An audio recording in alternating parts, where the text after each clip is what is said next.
حضرت محمد مصطفیٰ صلی اللہ تعالیٰ علیہ وسلم کی چوتھی بیوی حضرت حفصہ رضی اللہ تعالیٰ عنہا ہیں۔ یہ رسول اللہ صلی اللہ تعالیٰ علیہ وسلم کی مقدس بیوی اور امت کی ماؤں میں سے ہیں۔ یہ حضرت امیر المومنین حضرت عمر رضی اللہ تعالیٰ عنہ کی بلند اقبال صاحبزادی ہیں اور ان کی والدہ کا نام زینب بنت مظعون ہے، جو ایک مشہور صحابیہ ہیں۔ یہ پہلے حضرت خنیس بن حذافہ سہمی رضی اللہ تعالیٰ عنہ کی زوجیت میں تھی اور میاں بیوی دونوں ہجرت کر مدینہ منورہ چلے گئے تھے، مگر ان کے شوہر جنگ احد میں زخمی ہو کر وفات پا گئے تو 3 ہجری میں رسول اللہ صلی اللہ تعالیٰ علیہ وسلم نے ان سے نکاح فرما لیا۔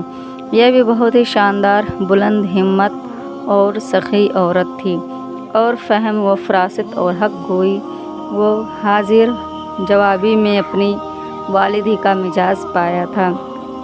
اکثر روزہ دار رہا کرتی تھی اور تلاوت قرآن مجید اور دوسری قسم کی عبادتوں میں مصروف رہا کرتی تھی۔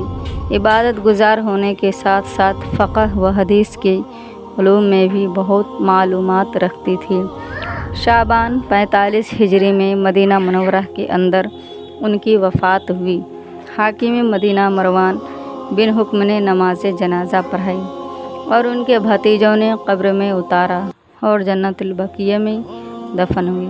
باوقت وفات ان کی عمر 60 یا 63 برس کی تھی۔ گھریلو کام دھندہ سنبھالتے ہوئے روزانہ اتنی عبادت بھی کرنی، پھر حدیث و فقہ کے علوم میں بھی مہارت حاصل کرنی، یہ اس کی دلیل ہے کہ حضور اقدس صلی اللہ تعالیٰ علیہ وسلم کی بیویاں آرام پسند اور کھیل کود میں زندگی بسر کرنے والی نہیں تھیں، بلکہ دن رات کا 1 منٹ بھی وہ ضائع نہیں کرتی تھی اور دن رات گھر کے کام دھام یا عبادت یا شوہر کی خدمت یا علم حاصل کرنے میں مصروف رہا کرتی تھی۔ سبحان اللہ! ان خوش نصیب بیویوں کی زندگی بنی رحمت کے نکاح میں ہونے کی برکت سے کتنی مقدس، کس قدر پاکیزہ اور کس درجہ نورانی زندگی تھی۔ ماں بہنوں، کاش تمہاری زندگی میں بھی ان امت کی ماؤں کی زندگی کی چمک دمک یا ہلکی سی بھی جھلک ہوتی تو تمہاری زندگی جنت کا نمونہ بن جاتی اور تمہاری گود میں ایسے بچے اور بچیاں پرورش پاتے